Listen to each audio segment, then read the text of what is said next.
En milieu tropical, l'un des défis majeurs de l'élevage porte un nom, la tique.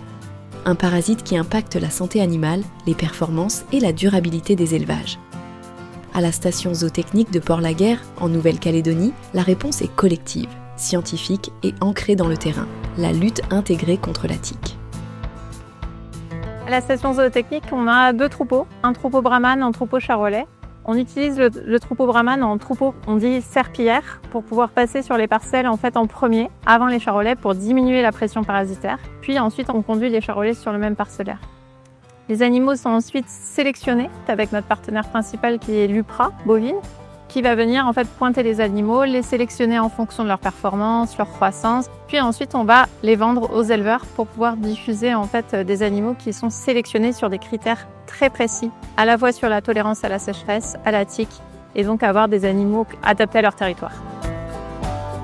Pour objectiver cette tolérance à la tique, on va avoir plusieurs indicateurs. On va en profiter visuellement pour voir si les animaux présentent ou non des tiques. Car là, on va les sélectionner, les animaux qui en ont le moins, pour pouvoir garder cette tolérance à la tique. Parallèlement à ça, on fait la lutte agropastorale, qui est la rotation des pâturages. Donc on veille bien avec notre calendrier parcellaire à vérifier des températures en pâturage qui soient contraires au cycle de la tique pour pouvoir justement jouer avec ça et diminuer la pression parasitaire en pâturage. En résumé, ce programme de tropicalisation des cheptels permet de diminuer drastiquement les volumes d'acaricides consommés d'une part, et d'autre part d'adapter nos animaux et donc de gagner en productivité sur nos troupeaux. Donc pour la Nouvelle-Calédonie, la tropicalisation des cheptels, c'est avant tout une poussée en avant vers la durabilité des élevages. Le brahman est très tolérant à la tique, donc il est résistant à quasiment 100%. Son cuir est très épais, son poil est très court, donc les tiques ne peuvent pas effectuer un cycle complet sur un brahman. Aujourd'hui, sur la station, nous ne traitons que les charolaises et les charbrés avec des traitements acaricides, car depuis l'arrivée du brahman, nous ne sommes plus qu'à 2 bains par an et par tête, où nous étions autrefois à 5 à 6 bains par an et par tête. Pour moi, la station zootechnique de Port-Laguerre est vraiment là pour aider l'élevage calédonien à s'en sortir et à être plus viable pour un avenir plus serein. Cette génétique dépasse aujourd'hui les limites de la station. Avec l'appui de la DAVAR, des exportations de reproducteurs brahman ont été réalisées, des animaux testés, suivis et attendus sur le terrain. J'ai acquis 3 reproducteurs à la station zootechnique de Port-Laguerre. J'ai pas vraiment de problème de gestion de tiques grâce à la race brahman et parce que j'ai fait ce choix tout de suite dès que j'ai démarré de partir avec la race brahman.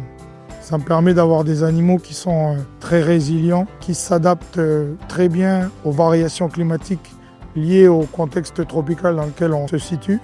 Et globalement, ça me permet d'avoir des coûts de revient qui sont bons, donc avoir une bonne rentabilité, parce que j'ai des animaux qui sont vraiment bien adaptés à mon système d'élevage.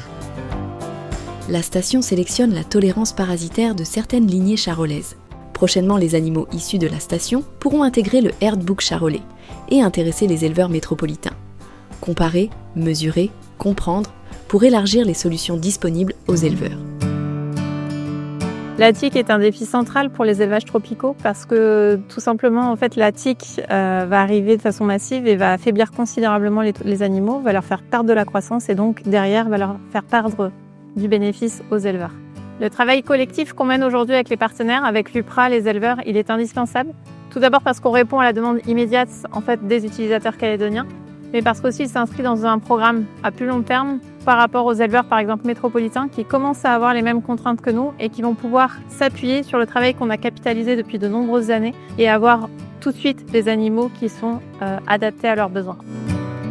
Autre axe majeur, l'innovation sanitaire. En collaboration avec l'IAC, la station zootechnique de Port-Laguerre a participé au développement d'un vaccin local contre la tique. De la recherche fondamentale aux premiers résultats expérimentaux, l'objectif est clair, proposer une solution adaptée aux réalités tropicales. Alors, le vaccin a été développé en Nouvelle-Calédonie pour permettre le maintien de l'élevage de races sensibles à la tique telles que le limousin ou le charolais sur le territoire.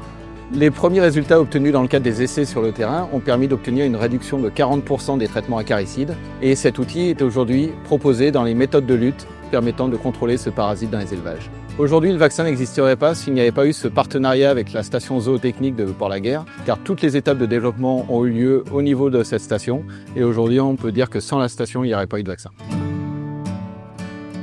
À Port-la-Guerre, des outils comme le cahier des pâturages permettent une gestion raisonnée des parcelles qui aide à faire diminuer la pression des tiques. Les rotations alternées, Brahman puis Charolais, participent à la réduction de la pression parasitaire. Une approche agro-pastorale intégrée, durable et efficace. Face à la tique, il n'existe pas de solution unique, mais une combinaison d'innovation, de partenariat et de savoir-faire. À la station zootechnique de Port-la-Guerre en Nouvelle-Calédonie, la lutte est intégrée et les résultats sont déjà là. La Nouvelle-Calédonie aujourd'hui, elle a vraiment capitalisé sur des années de sélection par rapport à la tolérance à la sécheresse, à la tique. Aujourd'hui, elle est en avance puisqu'on voit que dans le monde, en fait, il y a des pays qui commencent à avoir ces contraintes-là avec le réchauffement climatique. Donc je suis très fière de ce qu'on fait en Nouvelle-Calédonie et je suis sûre que ça peut intéresser demain d'autres éleveurs.